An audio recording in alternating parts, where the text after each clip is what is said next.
Hello, দিনটা ছিল শিবরাত্রির। হ্যাঁ, ভ্লগটা দিতে একটু দেরি হয়ে গেল, কিন্তু না দেওয়ার থেকে তো ভালো।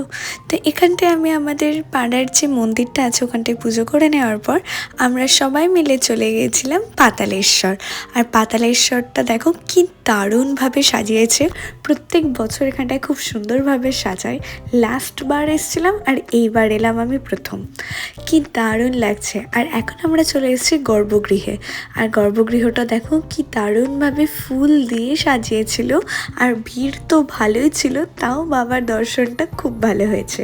এই দেখো এখানটায় পাতালেশ্বর বাবা সবাইকে ভালো রাখুক। আর এই দেখো মন্দিরের চারিপাশটাও তোমাদেরকে ঘুরে দেখিয়ে দিলাম।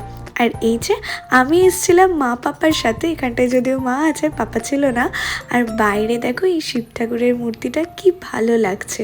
তো তোমরা যদি আমার চ্যানেলে নতুন হও তো প্লিজ সাবস্ক্রাইব করে নিও।